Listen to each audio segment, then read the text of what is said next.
नमस्कार। यहाँ बात करता हूँ सबसे पहले आपकी कनिष्ठा उंगली के बारे में। कनिष्ठा उंगली ज्ञान की उंगली होती है, बौद्धिक स्तर को बताने वाली उंगली होती है। अगर इसकी लंबाई यहाँ तक पहुँचती है सूर्य की उंगली के प्रथम कट तक, तो ये अपने आप में सर्वश्रेष्ठ होती है। यानी कि इसको कह सकते हैं अच्छी भाषा शैली होना, अच्छी याददाश्त होना और साथ ही साथ अपने माता पिता का सम्मान करना। तो ये कनिष्ठा उंगली अगर इससे यहाँ छोटी रह जाती है तो इसका मतलब होता है आपके जीवन में जल्दबाजी के कारण नुकसान होना, साथ ही साथ गलत निर्णय के कारण नुकसान होना। इस प्रकार का संकेत इस उंगली के द्वारा आप जान सकते हैं। चलिए मैं बात करता हूँ आपकी दूसरी उंगली के बारे में। सूर्य की उंगली यदि बृहस्पति की उंगली की लंबाई के बराबर हो तो ये मैं अपने जीवन के अंदर अच्छा नहीं समझता। इसका कारण ये होता है, अगर ये यहाँ पर उंगली आपकी बृहस्पति की उंगली के बराबर लंबाई में होगी तो व्यक्ति अपने आप में यहाँ अपने जीवन में माता पिता से बहुत ज़्यादा आगे नहीं बढ़ पाता है। यानी अगर ये दोनों उंगलियाँ बराबर हैं, बृहस्पति की उंगली पहली और यहाँ थर्ड उंगली, अगर ये बराबर हैं दोनों, तो आपके जीवन में ऊंचाइयों को प्राप्त आप माता पिता से आगे ज़्यादा नहीं निकल पाएंगे। कुल मिलाकर इस प्रकार से जाना जाता है, बहुत लंबा समय व्यक्ति का एक समान चला जाता है। सूर्य की उंगली पर जब प्रथम पर कट हो जाए, यानी राज्य सरकार से संबंधित कार्यों में व्यक्ति को सफलता नहीं मिलती, भाग दौड़ से व्यक्ति को सफलता नहीं मिलती जब तक ये कट पहली उंगली पर रहेगा। साथ ही साथ यहाँ पर अगर मैं उंगली की बात करता हूँ, थोड़ा आपस में जोड़ देता हूँ शनि की उंगली के साथ, तो बीच में गैप भी मुझे नजर आता है। वो गैप व्यक्ति की अपनी भाषा शैली के कारण व्यक्ति माता पिता से झड़ता लगड़ता झगड़ता रहता है। इस तरह की प्रवृत्ति भी हो जाती है, भाई बहनों तक से भी झगड़ जाता है। तो चलिए अब बात करते हैं शनि की उंगली के बारे में। जहाँ धन की स्थितियों को मजबूत के लिए शनि की उंगली को देखा जाता है, वहीं सेकंड पर्वत पर छोटे छोटे स्क्रैचेस तो हैं और एक लंबी रेखा भी है।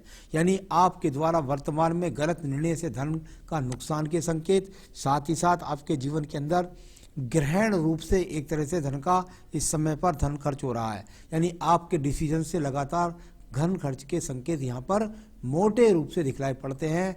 ऐसे में व्यक्ति किसी को धन दे दे तो वो व्यक्ति का धन भी डूब जाता है या व्यवसाय में मोटा नुकसान हो जाता है।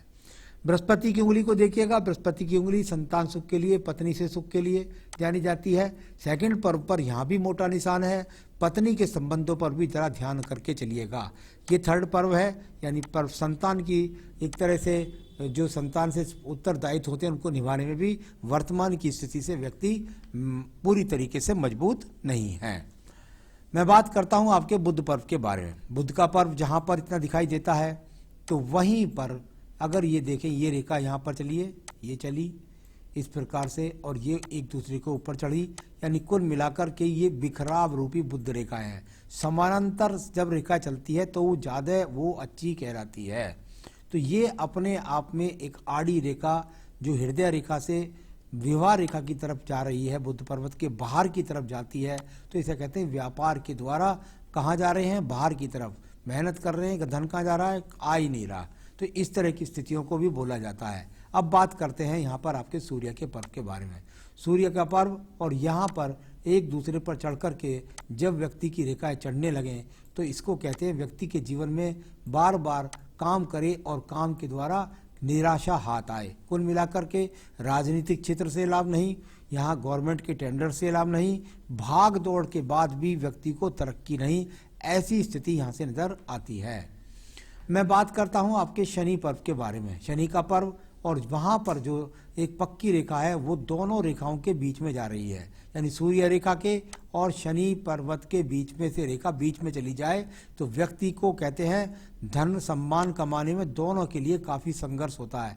ये सेंटर में अगर जाती है तो इसका लाभ ज़्यादा मिलता है, परंतु इसका एक लाभ यहाँ पर यह है, कैसे भी है आपका चूल्हे में चूल्हा जलता रहेगा, आपको तो खर्च के लिए पैसे वर्तमान में मिलते रहेंगे।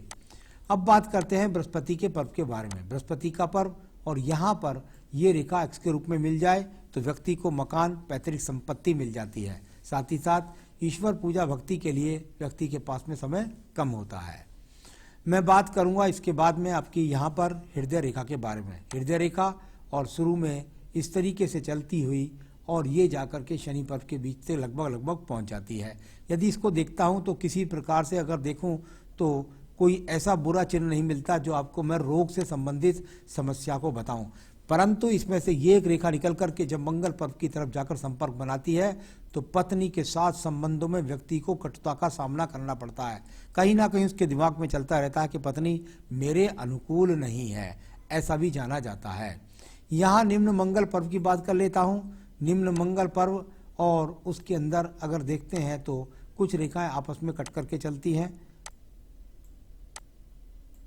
ये यहाँ पर आपस में क्रॉस का चिन्ह बनाया, फिर यहाँ से चलती हैं, इसके बाद लगातार, यानी ये तो वो रेखाएं हैं जो बता रही हैं कि आपके प्रयास में कोई कमी नहीं, आपकी भागदौड़ में कोई कमी नहीं, आपकी मेहनत में कोई कमी नहीं, लेकिन मंगल पर्व साथ नहीं दे रहा, इस प्रकार से दिखाई देती हैं ये रेखाएं। यानी आपकी मेहनत का फल पूरी तरह से नहीं मिलता, यहाँ पर दिखलाई देती हैं ये रेखाएं।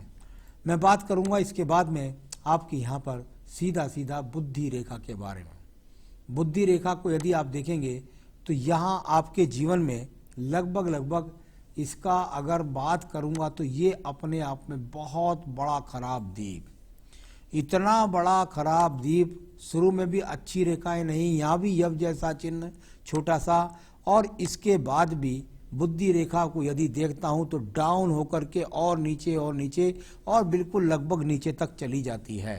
तो ये अच्छा संकेत नहीं है। जब दीप रेखा पर इस तरह से ज़्यादा बुद्धि रेखा डाउन हो जाए तो व्यक्ति लगातार गलत डिसीजन के द्वारा नुकसान होता रहता है व्यक्ति को, और जाके चंद्र पर्वत में घुस जाए ये दीप की रेखा तो व्यक्ति डिप्रेशन तक का भी शिकार हो सकता है। तो ऐसी स्थिति आपकी बुद्धि रेखा की है, इसलिए बिल्कुल आपके जो भी निर्णय होंगे उसके द्वारा कोई सकारात्मक फल यहाँ पर नहीं दिखलाई देता। अब बात करते हैं इसके बाद में हम आपके यहाँ दूसरे पर्वत के बारे में, और वो पर्वत है आपका मंगल का द्वितीय पर्व। यानी इससे झगड़े झंझट की बात होती है। थोड़ा सा यव का चिन्ह यहाँ भी चटक करके बनता है, और इसकी रेखा का उदय देखता हूँ। ये मंगल पर्व की इस रेखा से आकर ये रेखा निकली और ये चंद्र पर्वत के ऊपर पहुँच गई। मैंने हमेशा कहा कि ये मंगल रेखा, पहले से खींच लेते हैं, इस मंगल रेखा से कोई रेखा निकले और जिस पर्व को पहुंचे तो व्यक्ति वहां से लाभ उठा जाता है।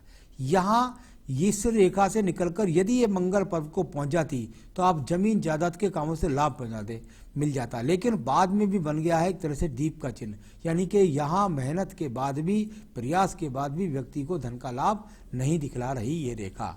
तो ये इस तरह का यहाँ पर चिन्ह। अब बात करते हैं इसके बाद में आपके चंद्र पर्वत के बारे में। चंद्र पर्वत, और यदि चंद्र पर्वत को देखें तो यहाँ पर अभी जो स्थिति है वो काफ़ी कुछ, ये रेखा यहाँ एक एक्स का चिन्ह बनाएगी किसी ना कुछ यहाँ पर हल्का सा, तो ये गलत निर्णय से नुकसान, केतु पर्वत तक देखें यानी कि झटके से नुकसान, इस तरह के संकेत यहाँ से दिखलाई पड़ते हैं। तो बिल्कुल निश्चित रूप से आप चिंतित हैं, आप परेशान हैं, आप बहुत मेहनत कर रहे हैं लेकिन उसके फल नहीं मिल रहे, ये ईश्वर ने आपके भाग्य में यहाँ पे लिख रखा है। अब बात करते हैं इसके बाद में एक और रेखा के बारे में। देखिए ये है यहाँ पर आपके पास में व्यवसाय रेखा जो आपके बुध पर्वत तक पहुँच गई।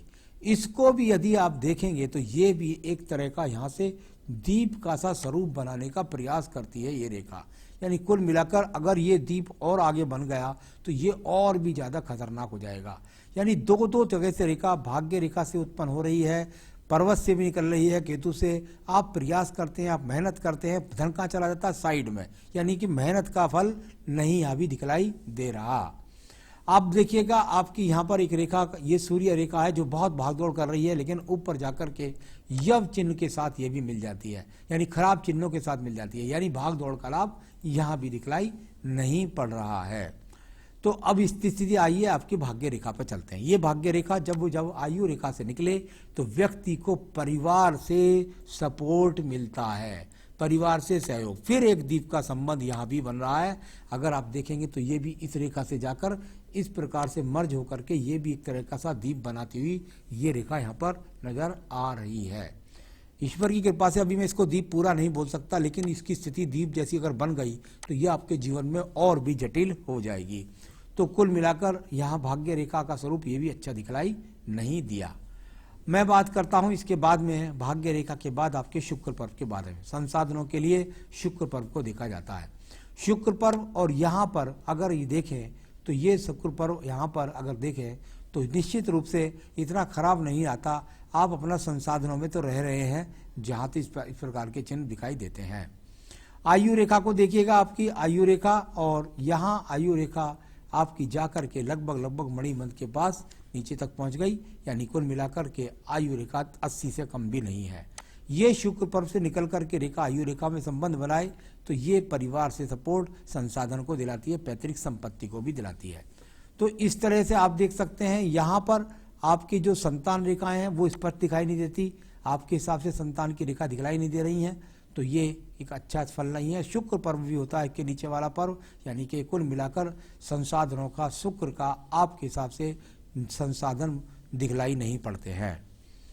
तो ये तो पूरा हाथ का स्वरूप मैंने आपका पढ़ा। अब मैं बताने वाला हूं आपको आपके बारे में। देखिए, आपने कहा है मेरे पास फैमिली बिजनेस है, तो सबसे पहले मैं फैमिली बिजनेस को देखता हूं। ये रेखा शुक्र पर्व से निकल गई, यहाँ पे गई, और इसके बाद ये दूसरी रेखा आपकी भाग्य रेखा सीधी चली गई। यानी कुल मिलाकर के ये वो रेखा है जो बताती है कि फैमिली बिजनेस करते रहोगे तो जीवन के अंत तक सुचारू रूप से गाड़ी चलती रहेगी, यानी उसमें आपको कुछ दिखाई देता है। क्या पर्सनली बिजनेस कर सकता हूं? बिल्कुल। बहुत बड़े खराब दीप आपके हाथ के अंदर है, स्थिति कई जगह बहुत खराब है। पर्सनली बिजनेस की यहाँ कोई संभावना मुझे नजर नहीं आती। काम में बाधा क्यों आती है? क्योंकि आपका बहुत बड़ी बुद्धि पर बहुत बड़ा एक दीप बना हुआ है जो आपको सही निर्णय की तरफ ले ही नहीं जा रहा। आप सोचते बहुत बड़ी बड़ी योजनाएं हैं, लेकिन ईश्वर ने अभी वो यहाँ पर गलत डिसीजन की नियति है, लोग आपका फ़ायदा उठा जाते हैं। तो इस तरह का काम में बाधा इसलिए आती हैं। आपने पूछा मेरा मकान कब बनेगा?